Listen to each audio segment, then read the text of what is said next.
طرح کے لوگ موجود ہیں۔ برے لوگ اس چیز کا فائدہ اٹھاتے ہیں، وہ اپنی چکنی چپڑی باتوں سے اس طرح کے بچوں سے فائدہ اٹھاتے ہیں۔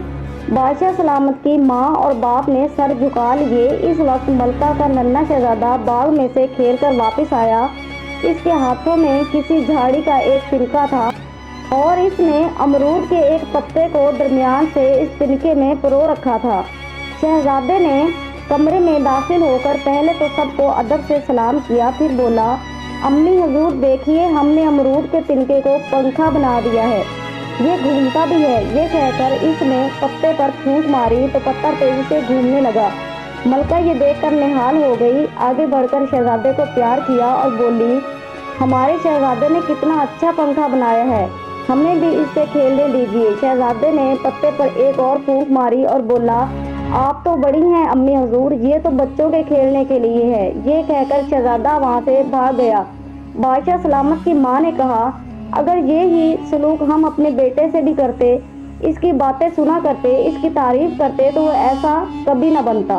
تھوڑی دیر بعد جب وزیر وہاں سے رخصت ہونے لگا تو اس نے ملکہ کو چند باتیں بتائی اور درخواست کی کہ وہ ان پر عمل کرے۔ ملکہ نے اس کی باتوں کو گرہ میں باندھ لیا۔ رات کو جب بادشاہ سلامت اس کے ساتھ اپنے کمرے میں بیٹھے تھے اور ننھا شہزادہ ان سے کھیلنے کی باتیں کر رہا تھا تو ملکہ نے کہا، اللہ کا شکر ہے، میں بھی کس قدر خوش قسمت ہوں کہ مجھے آپ جیسا شریف اور نیک شوہر نصیب ہوا، جو شکل و صورت میں بھی یکتا ہے اور اپنے کردار میں بھی یکتا ہے۔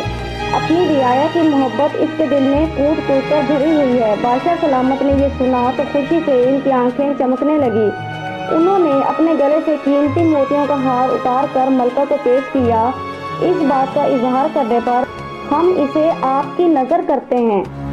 ملکہ مسکرا کر بولی، جہاں پناہ، ہم اس انعام کو لینے سے انکار کرتے ہیں۔ ہم نے آپ کی تعریف اپنے دل کی گہرائیوں سے کی ہے۔ ہمارے خلوص اور محبت کی قیمت اس معمولی سے ہار سے ادا نہیں ہو سکتی۔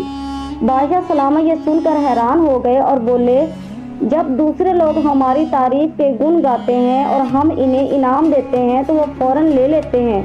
ملکہ آپ تو عجیب ہی ہیں۔ اس کی وجہ صرف یہ ہے کہ دوسروں کی تعریف دکھاوے کی ہوتی ہے اور یہ باتیں صرف آپ کو خوش کر کے انعام کے لالچ میں کرتے ہیں۔ ان کے دلوں میں خلوص نہیں، لالچ بھرا ہوا ہے۔ آپ تو میرے سرتاج ہیں، آپ کے بارے میں جو بھی کہوں گی وہ سچ کہوں گی۔ ملکہ کی بات سن کر بادشاہ سلامت کچھ سوچنے لگے۔ ملکہ نے جب لوہا گرم دیکھا تو ایک اور چوٹ دے ماری، ہمارے دادا حضور ہم سب بہن بھائیوں کو ایک نصیحت کیا کرتے تھے، وہ کہتے تھے کہ اپنے ماں باپ اور بہن بھائیوں کے علاوہ اگر تمہارے منہ پر کوئی تعریف کرے تو سمجھ لینا اس میں اس کا کوئی غرض پوشیدہ ہے۔ بادشاہ سلامت کی آنکھیں کس قدر سوچ میں ڈوب گئی، انہیں کچھ سمجھ آنے لگی تھی۔ اگلے روز دربار شروع ہونے سے پہلے وزیر بادشاہ سلامت سے ملنے آیا اور انہیں ایک کونے میں لے گیا اور ان کے کان میں چپکے چپکے کچھ کہنے لگا۔ اس کی بات سن کر بادشاہ سلامت کی آنکھوں میں ایک چمک سی آ گئی۔ وزیر خاموش ہوا تو بادشاہ نے کہا، عقل مند وزیر، تمہاری بات میں وزن ہے، میں تمہاری تجویز سے اتفاق کرتا ہوں۔ دربار شروع ہوا۔ سامنے سب لوگ موجود تھے، ان میں سے ہر کوئی اپنے ذہن میں وہ باتیں دہرا رہا تھا جو اسے بادشاہ سلامت کی شان میں کہنا تھی۔ انہوں نے اپنے لباسوں میں کپڑے کے تھیلے چھپا رکھے تھے جن میں وہ انعام بھر بھر کر لے جاتے تھے۔ یہ انعام وہ بادشاہ سلامت کی جھوٹی تعریفیں کر کے بٹورا کرتے تھے۔ دربار کی کارروائی دیکھنے کے لیے آج ملکہ بھی بادشاہ سلامت کے برابر میں بیٹھی تھی۔ وزیر نے اس سے خاص طور سے درخواست کی تھی کہ آج ضرور دربار میں حاضر ہوں، بڑا مزہ آنے والا ہے۔ دربار کی کارروائی شروع ہونے سے پہلے وزیر اپنی جگہ سے کھڑا ہوا۔